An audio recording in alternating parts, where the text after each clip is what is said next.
Live from New Delhi, you're watching DD India Newshour, India's voice to the world. I'm Mark Lin. Namaskar. Coming up in the next hour.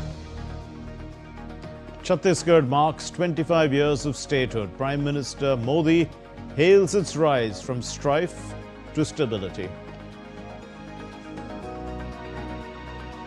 Defence Minister Rajnath Singh highlights ASEAN Defence Ministers Meeting Plus as key to India's Act East policy and Indo-Pacific strategy at the ASEAN meet.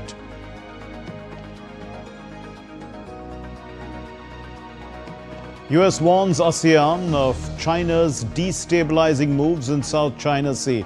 ASEAN defence ministers vow to keep the region peaceful and neutral. India faces South Africa in a historic Women's World Cup final at Navi Mumbai on Sunday.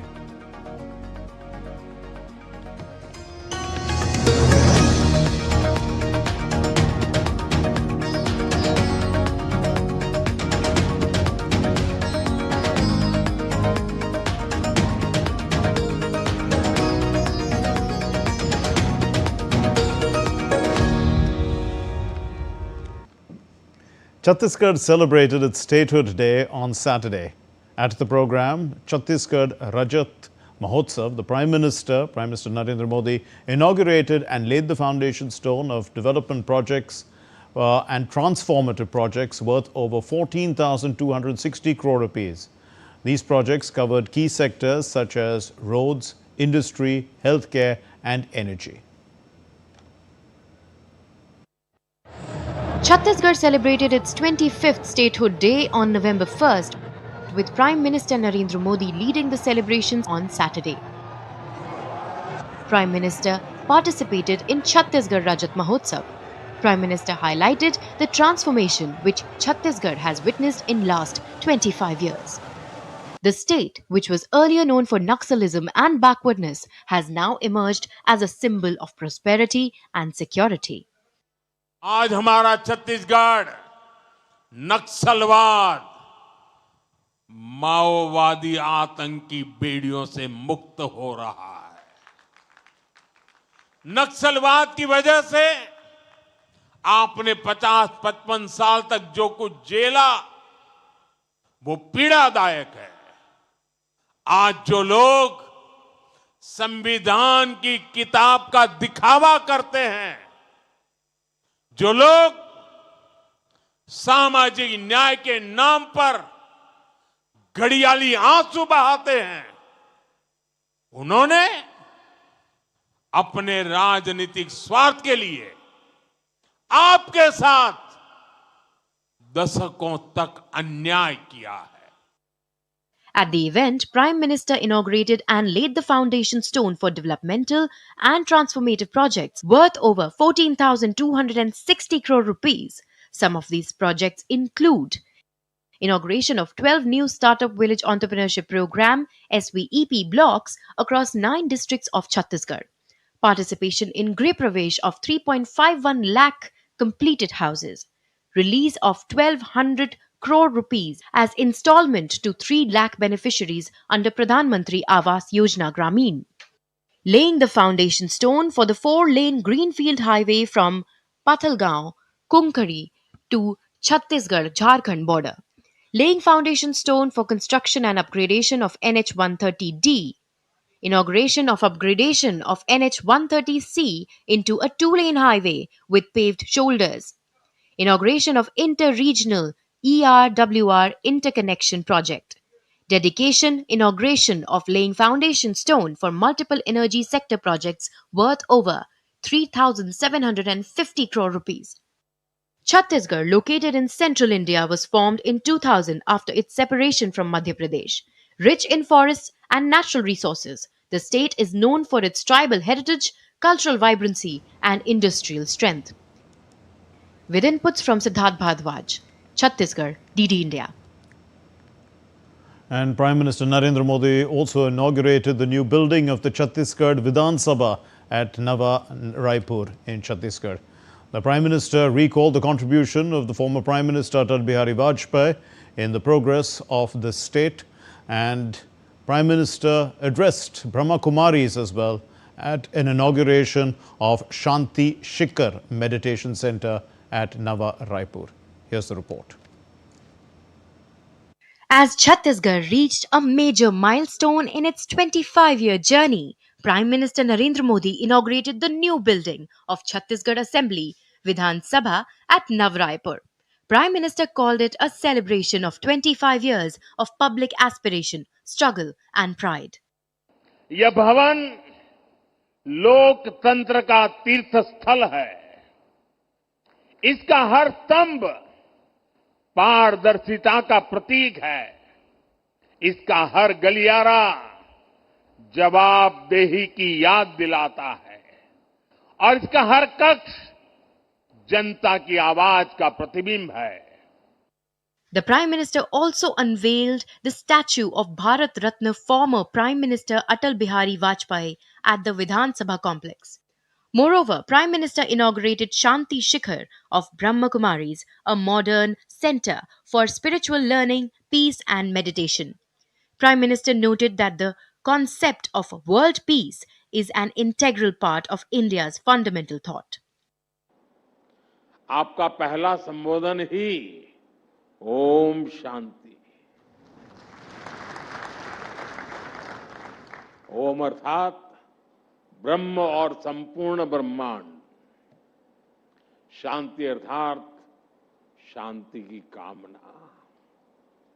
और इसलिए ब्रह्मा कुमारी के विचारों का हर किसी के अंतर्मन पर इतना प्रभाव पड़ता है।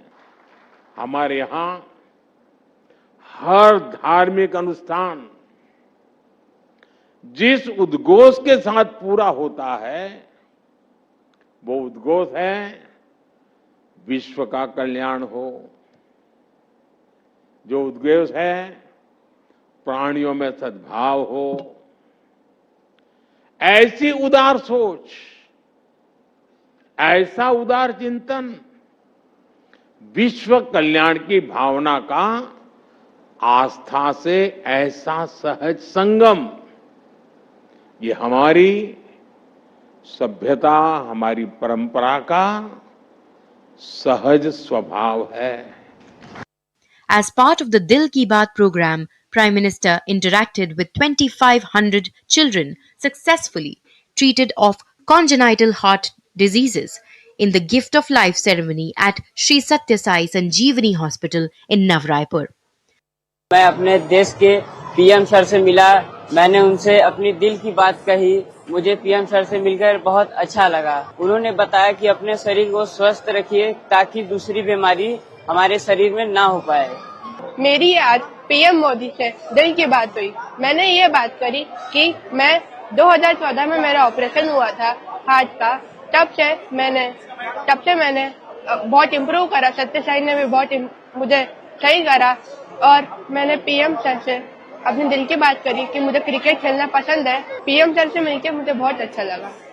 मुझे पीएम सर से मिलकर बहुत अच्छा लगा और मैं हमेशा सोचती थी कि मेरे सामने कब होंगे। उनको टीवी पे देखा करती थी तो मुझे बहुत अच्छा लगता था। आज मुझे यकीन नहीं हो रहा है, मुझे ऐसा लग रहा है मैं सपना देख रही हूँ। आज मुझे बहुत कुछ सीखने का मिला कि जैसे कि हमें अपने आगे बढ़ना चाहिए, हमें अपना सपना पूरा करना चाहिए, हमें कभी हिम्मत हारनी नहीं चाहिए। Prime Minister Narendra Modi also inaugurated the Tribal Freedom Fighters Museum in Navraipur. Celebrating the valor and legacy of India's tribal heroes, the museum preserves and showcases the legacy of courage, sacrifice and patriotism of the state's tribal communities. Bureau Report, DD India. Defence Minister Rajnath Singh attended the 12th ASEAN Defence Ministers Meeting Plus in Malaysia on Saturday. During the meeting, the ministers appreciated India's key role in peace and stability in the Indo-Pacific region. DD India's ADMM Mishra reports. India's Defence Minister Rajnath Singh participated in the 12th ASEAN Defence Ministers Meeting Plus in Malaysia. In his address at the forum on reflection on 15 years of ADMM Plus and charting the way forward, Rajnath Singh noted that for India, the ADMM Plus is an integral part of its Act East policy and broader Indo-Pacific vision. Excellencies, Bharat के लिए ADMM Plus उसकी Act East policy और व्यापक Indo Pacific vision का एक अभिन्न हिस्सा है। यद्यपि आसियान के साथ भारत का जुड़ाव इससे पहले से रहा है, लेकिन इस तंत्र ने डिफेंस कोऑपरेशन के लिए एक स्ट्रक्चर्ड प्लेटफॉर्म प्रदान किया है, जो हमारे डिप्लोमेटिक और इकोनॉमिक एस्पेक्ट्स को और मजबूती देता है। भारत आसियान और प्लस कंट्रीज के साथ अपने डिफेंस कोऑपरेशन को क्षेत्रीय शांति, स्थिरता और क्षमता विकास में योगदान के रूप में अपना रोल देखता है। The meeting was also addressed by other world leaders. Malaysia urged major powers to uphold international law and promote peace in the region. Malaysia expresses our deep concern over the humanitarian tragedy in Gaza and Palestine, where starvation and deprivation are being used as weapons of war. Malaysia urges all nations, especially major powers, to exercise their influence in accordance with the international law. In his opening remarks at an informal meeting with his ASEAN counterparts, US Secretary of War Pete Hegseth warned ASEAN of China's destabilizing actions in the South China Sea. We seek peace, we do not seek conflict, but we must ensure that China is not seeking to dominate you or anybody else. As ASEAN members, we would urge that this group continue to work toward that code of conduct in the South China Sea, remembering that a code without the ability to back it up with action can just be empty words. On Saturday, Malaysia handed over the ASEAN Defence Chairmanship to the Philippines. The ADMM Plus is a platform for ASEAN and its 8 dialogue partners, Australia, China, India, Japan, New Zealand, Republic of Korea, Russia and the United States to strengthen security and defense cooperation for peace, stability and development in the region. Adamya Mishra's report for DD India. Still to come here on DD India News Hour. Japan's Prime Minister rules out renegotiating the $550 billion investment package with the United States.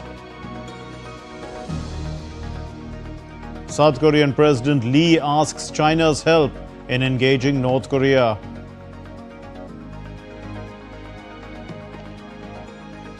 Canada and China reset ties as Prime Minister Carney accepts Xi Jinping's invitation.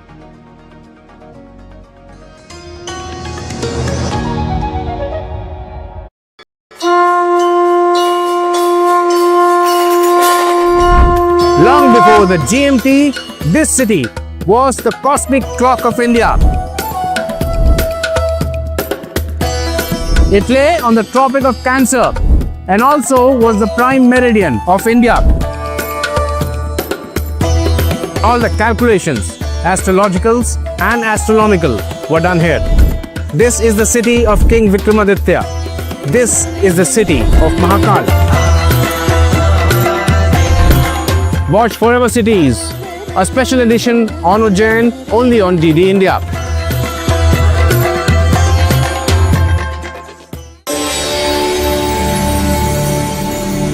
This is the city that has never been destroyed, never. And the reason is that its custodian is Mahakal himself. Ujjain has surprises and secrets for you at every nook and corner. This is the story of Ujjain. Watch Forever Cities, a special edition on Ujjain only on DD India.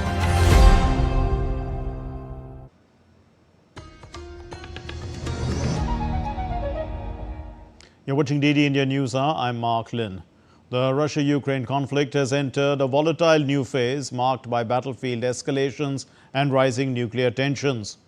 Russian forces claim Ukrainian troops are surrendering in Pokrovsk, which is a strategic city that could open the path to key Ukrainian strongholds. As Russia touts its nuclear-powered Burevestnik missile, the US plans to resume nuclear testing for the first time since 1992 has fueled global anxiety. Here's more on the sharpening standoff between Washington and Moscow. Russian news agency TASS claims Ukrainian troops in Pokrovsk are surrendering. Moscow aims to capture all of Donbass. Ukraine holds about 10% in western Donetsk.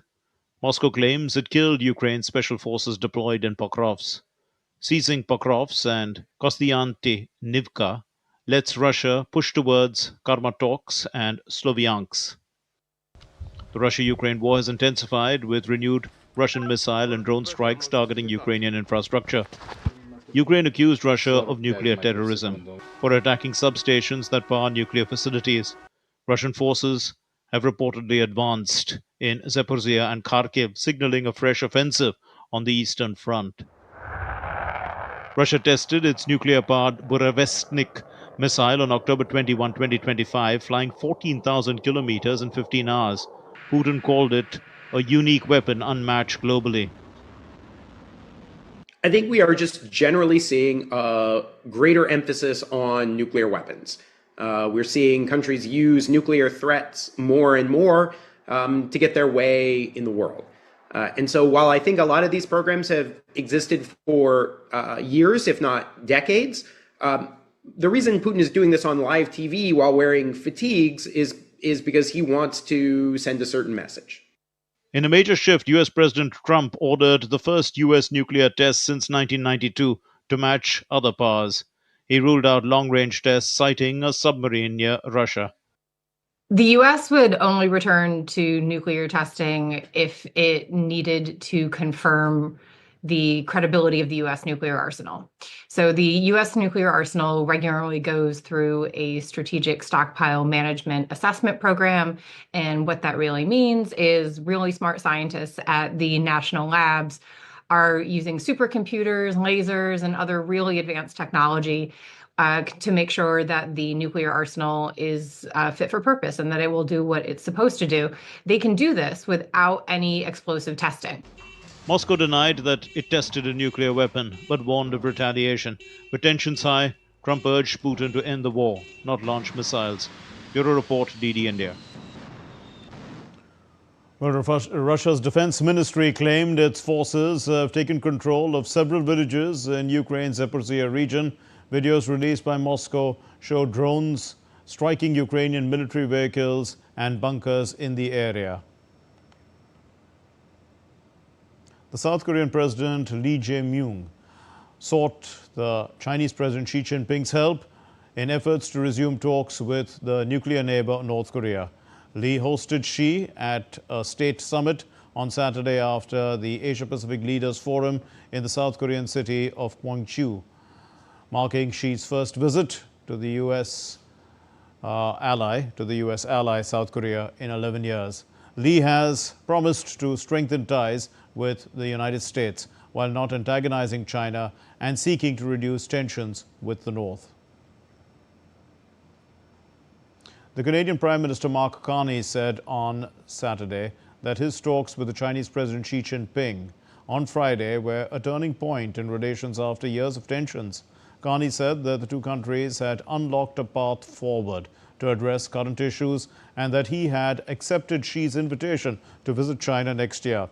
Carney was speaking to reporters after attending the Asia-Pacific or the APEC summit in South Korea. Yesterday, President Xi of China and I had the first formal meeting between the leaders of our two countries in nearly 8 years. We have to talk to each other if we want to make progress and address issues. We agreed this meeting marked a turning point in our bilateral relationship. We have now unlocked a path forward to address current issues and to build the enormous opportunities between our two countries, including in agriculture, energy, clean technologies, tourism, and cultural exchanges. I have accepted President Xi's invitation to visit China in the new year. U.S. President Donald Trump said that the United States will not restart trade talks with Canada. This came a week after he called off negotiations over an advertisement aired by the Canadian province of Ontario. Trump called the commercial false. but he said that he has a very good relationship with the Canadian Prime Minister and that the Prime Minister Carney had apologized for this advertisement. I have a very good relationship. I like him a lot. But you know what they did was wrong. He was very nice. He apologized for what they did with the commercial. Because it was a false commercial. You know, it was the exact opposite. Ronald Reagan loved tariffs. And they tried to make it look the other way. And he did apologize, and I appreciated it. We had a great dinner, you know, with other countries, as you know. And I think we have a very good relationship personally. I think that what they did was wrong, but he apologized. Japan's new Prime Minister Sanae Takaichi on Saturday said that she had no plans to renegotiate the $550 billion investment package with the United States. Speaking in South Korea, Takaichi declined to comment on Washington's new trade deal with Seoul, the details of which remain undisclosed. Before becoming Prime Minister last month, Takaichi had said that tariff negotiations with Washington, these are not off the table if something came up that seemed unfair and hurt Japan's national interests. U.S. President Donald Trump has said that Christianity faces an existential threat in Nigeria, and he was adding the West African nation to the State Department's watch list of countries of particular concern. Trump's comments came as Al-Qaeda-linked terrorist group JNIM claimed responsibility for an attack that killed a soldier in central Nigeria this week. Its first known attack in the country. Nigeria is battling an Islamist insurgency led by Boko Haram and the Islamic State West Africa province that has killed tens of thousands and displaced more than 2 million people.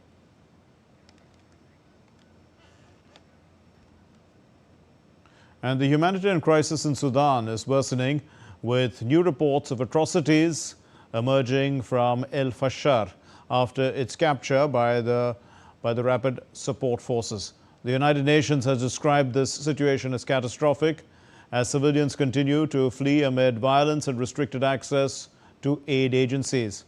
So the global leaders, they are now calling for accountability and an urgent international response to end this suffering.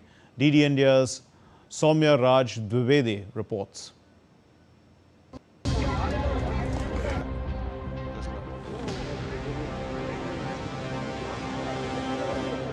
In Sudan's Al-Fasher, mass killings continue in and around the region, days after the city fell to the paramilitary Rapid Support Forces or RSF.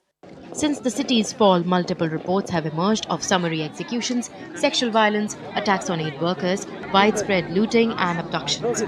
The RSF has claimed that it arrested several fighters accused of committing abuses. However, UN humanitarian chief Tom Fletcher has questioned the RSF's commitment to genuinely investigate these violations. The United Nations has voiced deep alarm over emerging reports of executions, sexual violence and abductions in Al-Fasher. UN spokesperson Stefan Dujarric described the situation as horrific, warning that conditions in North Darfur remain catastrophic, with civilians under attack and humanitarian access cut off. Meanwhile, at a regional security conference in Bahrain, German Foreign Minister Johann Wadephul called the Sudan's crisis as an absolutely apocalyptic. Britain's Foreign Minister Yvette Cooper too described the reported atrocities as truly horrifying and announced €5 million in new humanitarian funding for Sudan. The aid aims to support civilians caught in the violence and those displaced by the fighting in Al-Fasher. At war with the Sudanese army since April 2023, the RSF seized Al-Fasher last Sunday, pushing government forces out of their final stronghold in western Darfur following an 18-month siege, marking a relentless violence and suffering. Soumya Raj Dwivedi's report for DD India. The United Nations Security Council adopted a resolution on Friday stating that genuine autonomy for Western Sahara under Moroccan sovereignty could be the most feasible solution to Rabat's 50-year conflict with the Algeria-backed Polisario Front. The Moroccan kings had welcomed the UN resolution. My beloved people, after 50 years of sacrifice, we are, with God's help and guidance, embarking on a new chapter in consolidating the Moroccan identity of the Sahara and bringing a definitive end to this artificial conflict through a consensual solution based on the autonomy initiative. The Egyptian Prime Minister Mustafa Madbouli on Saturday said that the Grand Egyptian Museum in the country, it's a gift to the world ahead of its official opening ceremony. The 500,000 square meter edifice, it's going to house tens of thousands of artifacts, including what's billed as the complete collection of treasures of the boy king Tutankhamun, many displayed for the first time. The Egyptian Prime Minister, while speaking at a press conference inside the GEM before the opening ceremony, said that this global landmark is presented by Egypt as a gift to the whole world from a country whose history dates back more than 7,000 years. This is a great day today, where we all celebrate the opening. This global landmark is presented by Egypt as a gift to the whole world from a country whose history dates back more than 7,000 years, a country that embodies a blend of all the civilizations that have passed through the history of humankind. The historic city of Nawabs and the capital of Uttar Pradesh, Lucknow, has been officially recognized on the world stage. UNESCO has designated it as a creative city of gastronomy, honoring its centuries-old Awadhi cuisine and vibrant food culture. Prime Minister Narendra Modi has called on the world to visit and experience its unique flavors. The Defence Minister Rajnath Singh hails from the city and he gave a tribute to the city's rich culture. Aman Kumar Himanshu reports. Lucknow, the historic city of Nawabs in Uttar Pradesh, has been designated a UNESCO Creative City of Gastronomy. The announcement was made at 43rd UNESCO General Conference in Samarkand, Uzbekistan. With this, Lucknow became the second Indian city to be added to gastronomy category after Hyderabad, that was named in 2019. हम लोगों के लिए प्रसन्नता है कि भारत ने इस वर्ष जो प्रस्ताव भेजा था उसे यूनेस्को ने स्वीकार किया है और उत्तर प्रदेश की राजधानी लखनऊ को लखनवी क्विजीन के लिए, लखनवी भोजन के लिए, लखनवी भोजन की जो विशिष्टता है उसके लिए गैस्ट्रोनॉमी में, मतलब पाक शास्त्र के दृष्टिकोण से उसको क्रिएटिव सिटीज नेटवर्क की सूची में, कल घोषित सूची में सूचीबद्ध किया है. India's Prime Minister Narendra Modi expressed his happiness over this achievement for Lucknow. Prime Minister wrote, "Lucknow is synonymous with a vibrant culture, at the core of which is a great culinary culture. I am glad that UNESCO has recognized this aspect of Lucknow, and I call upon people from around the world to visit Lucknow and discover its uniqueness." India's Defence Minister Rajnath Singh, who is a Member of Parliament from Lucknow constituency, also hailed this recognition. Rajnath Singh wrote, "From the artistry of Awadhi biryani to the finesse of galoti kebab and the sweetness of makhan malai, every flavor of Lucknow narrates the story of our heritage and harmony. A proud moment for Uttar Pradesh, for India and for every Lucknowite." Awadhi cuisine is renowned for its slow-cooked delicacies embodying artistry, inclusivity, and community dialogue. The city's unique food culture, from royal kitchens to bustling street vendors, has long served as a central attraction for visitors.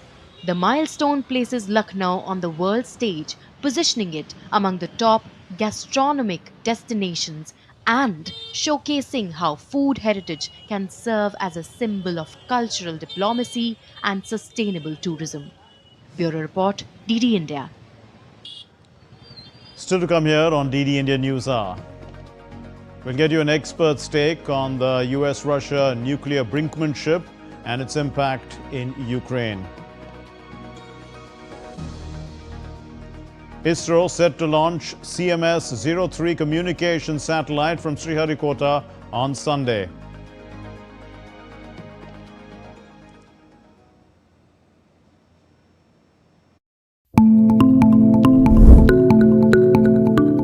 In Ujjain, time isn't measured by clocks. It's written in the stars. Ujjain is the eternal clock of India.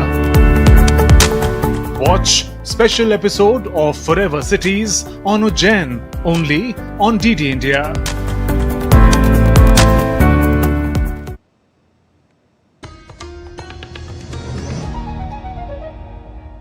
You're watching DD India News Hour. I'm Mark Lynn. Here's a recap of our main stories. Chhattisgarh marks 25 years of statehood. Prime Minister Modi hails its rise from strife to stability. The US warns ASEAN of China's destabilizing moves in South China Sea. ASEAN defense ministers vow to keep the region peaceful and neutral. India faces South Africa in a historic Women's World Cup final in Navi Mumbai on Sunday.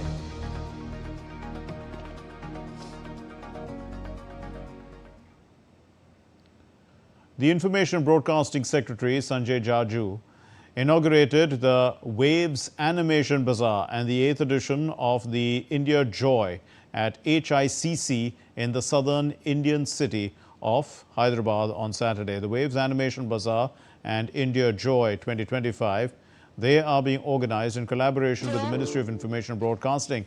The two-day event, it showcases India's creative economy across films, esports, VFX, animation, OTT, comics, and other emerging digital entertainment sectors. As part of this event, Waves Bazaar, an online marketplace linking content creators with buyers and OTT platforms, it was launched by the Secretary Jaju.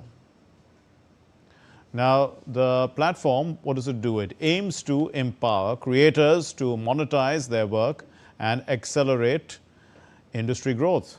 An MOU was also signed between the Indian Institute of Creative and Technology and the T-Hub to promote startup incubation and innovation in the media and entertainment sector. Around 30,000 delegates from 10 countries, 500 companies and 100 investors are participating in the event. Addressing this event, the INB Secretary announced that Hyderabad will soon get a regional center of the Indian Institute of Creative and Technology to, in fact, further strengthen the growth of the gaming, animation and digital entertainment industries. The first campus of it has already started in Mumbai, Padar Road in National Film Development Corporation office. And very soon you are going to have multiple campuses across the country, including in Hyderabad. And IICT, ladies and gentlemen, is going to be doing to this particular segment what IITs did for technology and what IIMs did for management. So the Indian Institute of Creative Technology is one of the important initiatives that's going to shape the media and entertainment journey of our country. Later speaking to DD India, the INB Secretary said that the Waves initiative envisions India as a global leader in creativity and digital innovation. We are taking forward the vision of our Honorable Prime Minister. When Waves happened, the Honorable Prime Minister mentioned that Waves is not just an event, it's a movement. Waves Bazaar and this entire canvas of Waves is to take our media entertainment industry to global heights and not just create employment and economic imperatives, but at the same time it's also going to provide the soft push to our presence across the world. Later, the Information Broadcasting Secretary chaired the IFFI roundtable with Telugu and Malayalam film producers and announced Japan as the partner country for IFFI 2025. And he said that the upcoming Waves initiative would transform Indian cinema by integrating creativity and technology. He reaffirmed the Ministry of Information Broadcasting is working tirelessly to combat the growing threat of piracy to Indian cinema. Additionally, the ministry is introducing a new system for applying for multilingual film certification, and this is to further streamline, in fact, and simplify the process.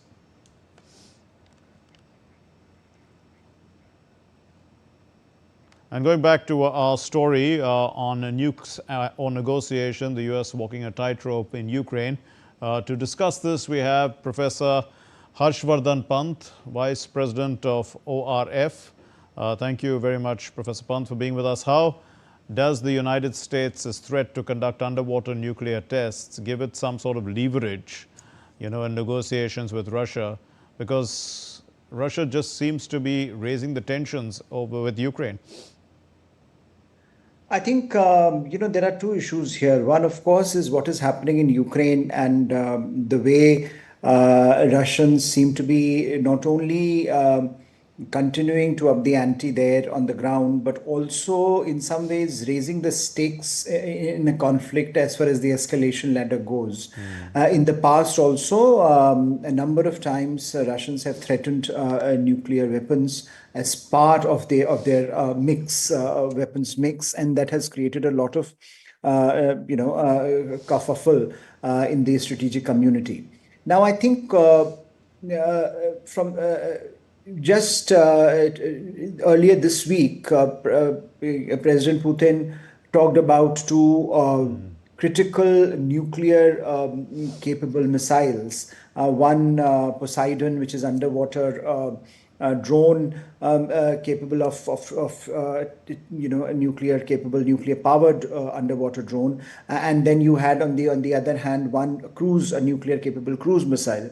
So there is in some ways Russia is also leveraging its nuclear capabilities in the service of its in trying to achieve certain outcomes on the Ukrainian battlefield. So for Mr. Trump, this is also one way of pushing back on that agenda, that look, it is not, if Russians are going to talk about nukes, then America is also going to say that, well, we also have capabilities and we continue to refine those capabilities. So in some ways, that is a leverage that Mr. Trump is now using to ensure that if Russians can talk about nukes as part of this, then he certainly would want to bring in nuclear weapons also as part of this conversation. Can the situation be interpreted as, some sort of a strategic escalation? Because could the U.S., bring Russia to talk about arms control then, and then bring in the Ukraine question as well for discussions? I think that's a better way of understanding it, because that is how perhaps the Americans will see it, not as part of their Ukraine policy, but as part of their wider strategic policy of what to do with the expanding scope of nuclear weapons today in major power repertoire, because both Russians and Chinese are expanding their nuclear capabilities, and Americans, I think in some ways feel that this is a moment that they need to come into this equation, both to rein in, perhaps to a certain extent by various arms control measures, what is happening, but also to continue to have the dominance that Americans have had in the nuclear, in the nuclear space. And as we know, Mr. Trump did say that, look, America has the largest number of nuclear weapons, which technically may not seem right, because according to various estimates, it is Russia which has more number of nuclear warheads at this point than Americans. But he continues to, Mr. Trump continues to insist, at least in his public remarks, that Americans are ahead. And I think that is something that he would like to continue to be the case, particularly the way he frames his own leadership. So you did mention Poseidon of the Russians, which is a drone that can go really deep. But, do you see any legal or environmental implications for underwater nuclear testing, which Trump says that the U.S. is likely to do? And will it impact the U.S.'s credibility if they test? I mean, do you think they're going to test in the first place? Well, it's not clear what Mr. Trump, is saying at this point, because there is a lot of ambiguity whether he's talking about nuclear testing or is he talking about the testing of delivery mechanisms. I think that is he has left that ambiguous, and maybe that's the intent, or maybe that he means it when he says nuclear weapons, because after all, nuclear weapons testing has not happened, and although Americans have not ratified Comprehensive Test Ban Treaty, they have signed Comprehensive Test Ban Treaty. So as part of that, they really in some ways obligated not to test. But we live in extraordinary times. We live in times where almost all the assumptions of the past are being thrown aside, and one shouldn't be surprised if nuclear weapons are brought back into the strategic equation and nuclear testing is resumed. And as you point out, it will certainly have an impact on American credibility. But I think there are also issues about American credibility at this point as a conveyor of extended deterrence, because there are issues around which many in Japan or Australia or Korea might be facing, which have extended deterrence posture, which are supported by American extended deterrence posture, and whether that is something that Americans can afford at this point. Those questions continue to swirl around the American nuclear debate, and as part of that, the wider global nuclear debate. And is this, if it's more of a signaling tactic than a genuine policy shift, how would other nuclear powers read the message? Because you did mention there's a lot of ambiguity.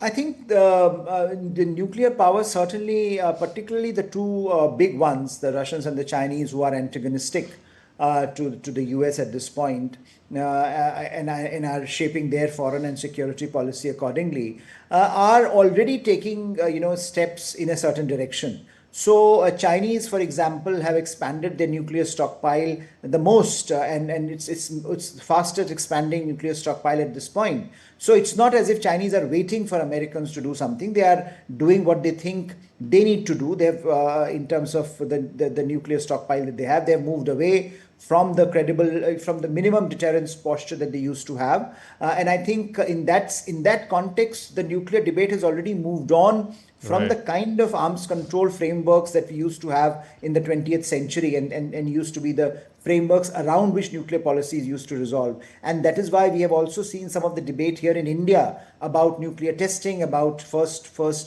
nuclear first use, etc. Because we are also, our policy response is also contingent on what our neighbors and our partners do. And therefore, I think this is a wider debate that is just beginning to happen. So if this is a strategic escalation to bring Russia to the negotiating table, what is the US allies, are they going to support this as they are supporting other efforts of Washington to bring Russia to the negotiating table? I think if at all that is what Mr. Trump intends to do, I don't think, first of all, it will be very successful, because I don't think nuclear weapons have been known to be very effective in that context. We have seen Russians also wielding nuclear weapons, and it has not really made a difference to Ukrainian war effort or to the Western war effort. And similarly, if Mr. Trump is using that as a negotiating strategy, I don't think that would work. But if at all, the West, the Europeans have to support, have to rally around. I think we will see them rallying around, because for them, Russia is now an existential threat almost. So they would certainly want all the levers that America has to be put on the table if that leads to any kind of a negotiated settlement to a problem that is now festering for 3.5 years. We'll leave it there. Thank you very much, Professor Harshvardhan Pant, Vice President ORF. Thank you for unpacking that story for us. Now, our next story, the 24-hour countdown for the launch of communication satellite CMS-03 commenced in Sriharikota on Saturday. ISRO is gearing up to launch this heavy satellite from the Satish Dhawan Space Center in Andhra Pradesh's Sriharikota on Sunday. It weighs around 4,410 kgs. CMS-03, it's the heaviest satellite ever launched from Indian soil into the Geosynchronous Transfer Orbit, or GTO. The mission will be carried out using the LVM-3M5 rocket. It's popularly known as the Bahubali for its powerful lift capability. The CMS-03 satellite, a multi-band communication satellite, aims to provide services over a wide oceanic range, including the Indian landmass. This is what the space agency has said. And still to come here on DD India Newshour, the Indian batsman Shreyas Iyer has been discharged from hospital in Sydney. And we're going to be talking to Suchitra in Mumbai about the big World Cup final between India and South Africa on Sunday.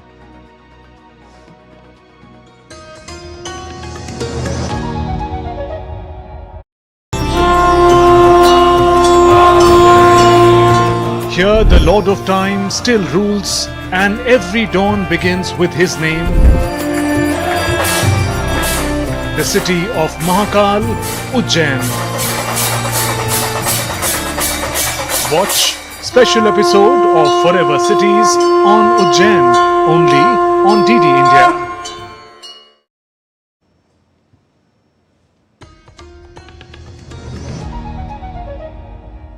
You're watching DD India Newshour. I'm Mark Lynn. Let's get you the sports news now. And India are going to be taking on South Africa in the summit clash of the Women's Cricket World Cup in Navi Mumbai on Sunday. Both teams are on the cusp of history as they chase an elusive trophy for either of them. But India has, is set to play the third ODI World Cup final that they're taking part in after 2005 and 2017. While South Africans are appearing in their maiden final. Suchitra reports. After a month of intense competition among 8 teams, the Women's Cricket World Cup has reached its pinnacle. Host India will face South Africa in the summit clash as both teams chase elusive trophy. India started the tournament with 2 consecutive wins but then lost 3 matches, making it difficult for themselves to reach the semi-finals. However, they defeated New Zealand in a do-or-die match and secured the semi-final spot. In the last 4 clash, India achieved the highest target in the tournament, defeating 7-time world champions Australia by 5 wickets. Batters Smriti Mandhana and Jemima Rodriguez are in splendid forms, while Deepti Sharma has made significant contributions. This match is more important because keeping yourself balanced and focus is something which is the key, and we are having those sessions where we have been talking about how we can be more focused and more balanced, and at the same time keeping ourselves relaxed because this is the biggest stage and biggest opportunity for us playing in home condition, and that also final match. On the other hand, South Africa had a very poor start. They were bundled out for just 69 runs in their first match against England. However, the team bounced back and managed to reach the semi-finals. South Africa defeated England by 125 runs in the last 4 to book a berth in the summit clash. South Africa's Laura Wolvaardt is the tournament's top scorer with 470 runs, while Nadine de Klerk has bailed out the team on several occasions. I think knockout cricket is completely different to league cricket. I think like we've seen, I think people are able to do some very special things in knockout games, like we saw from Jamie the other night. So I think, starts totally afresh. I don't think we're going to be looking into our group game against them. We know we have to play some really good cricket. They're a really strong side and have just come off of a really good game as well, so they'll be high on confidence. In the bilateral clashes, the 2 teams have faced each other 34 times. India have won 20 games and South Africa 13, with 1 match ending without result.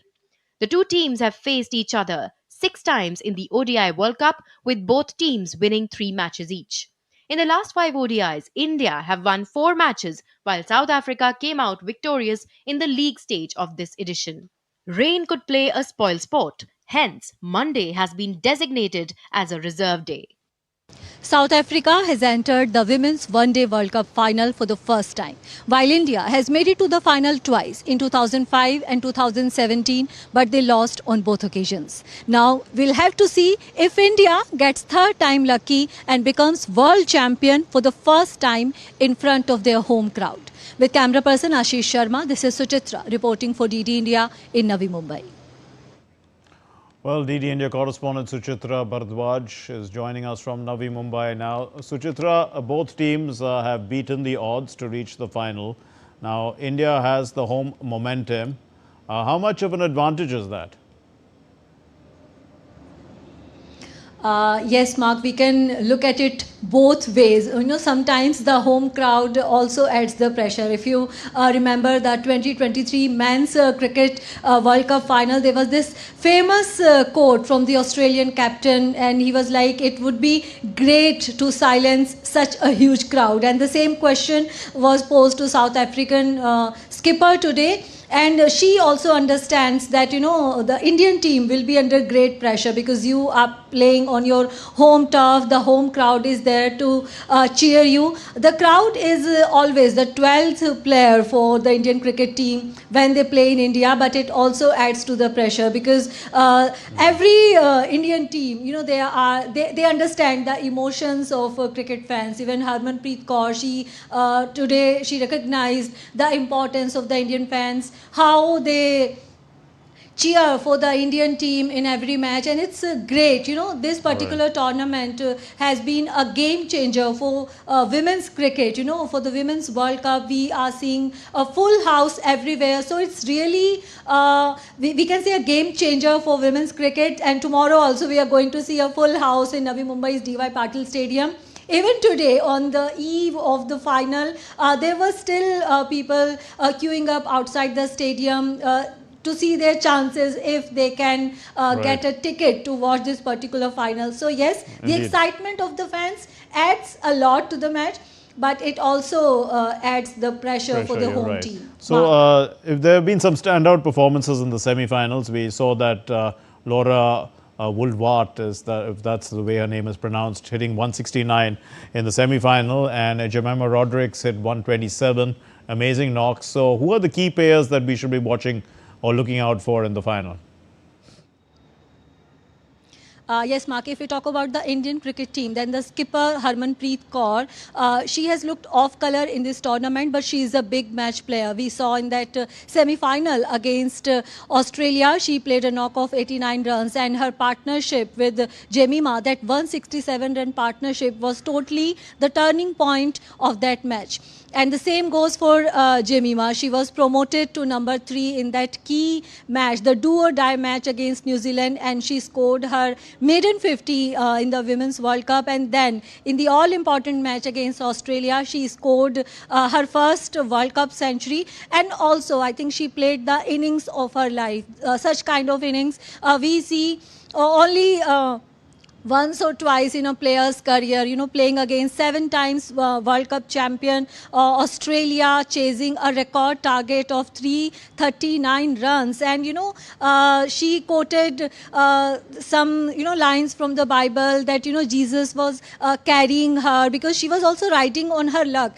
She was dropped twice, and after that match, the best part, if I say, about her innings was, you know, she talked about her mental issues after the match. When we learn about her anxiety issues, then we can truly appreciate that innings. You know, someone going through that kind of phase and still playing that innings of her life. You know, she is going to be one key player for India. Then Smriti Mandhana is there, India's star batter. She wears jersey number 18. And she's often compared to another jersey number 18, Virat Kohli. And just like Virat Kohli, she also brings out her best against strong opponents. So these 3 batters, and then the Indian all-rounder Deepti Sharma. She's contributing with the bat and the ball in the entire tournament. I think we're running She's short also of the time. joint highest Suchitra, we're running wicket short taker. of time. So another quick question about the weather, because there's a reserve day on Monday. So what's it going to be like tomorrow, the weather? What's predicted? Yes, Mark, rain is continuously playing spoil sport here in Navi Mumbai. But if I talk about my luck, you know, I've covered 2 matches here, the one against New Zealand and the one against Australia. Both those matches were affected by rain. But still, we saw a result. I did not cover that match against Bangladesh, and it was a washout.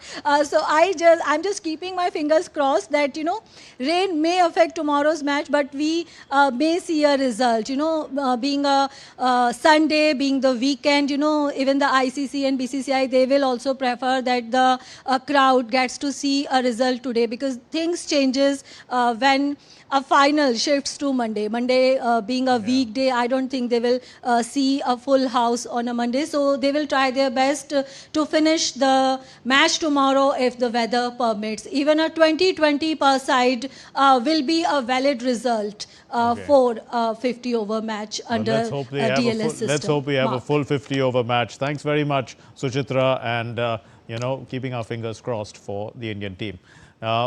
Now, Indian batsman Shreyas Iyer has been discharged from hospital in Sydney. He was treated there for a spleen injury. He suffered that during that 3rd one-day international match against Australia, Iyer was injured last week and he took a magnificent catch to dismiss Alex Carey. He clutched his side. He was grimacing in pain after that and tumbled to the turf. But the Indian Cricket Board, the BCCI, says that they said in a statement that the medical team, along with specialists in Sydney and India, are pleased with his recovery and he has been discharged from the hospital. The 30-year-old batter underwent a minor procedure as well to arrest internal bleeding after that fall. Iyer will remain in Sydney for follow-up consultations and he'll return home once cleared to fly. India's growing fitness and wellness culture took centre stage in Mumbai at the National Fitness and Wellness Conclave, where the Union Sports Minister, Dr. Mansukh Mandavia, urged to make fitness a mass movement to build a healthy and developed India by 2047. The event saw participation of Minister of State Raksha Khadse, along with stars like Rohit Shetty, Saina Nehwal and Harbhajan Singh. The conclave brought together experts from sports, cinema, lifestyle and wellness who discussed the importance of physical activity, nutrition and mental health. Dr. Mandavia's, he emphasized promoting cycling as well and better health. He said that cycling can produce better health. He also said it's good for the environment. And Saina Nehwal shared her fitness journey as well.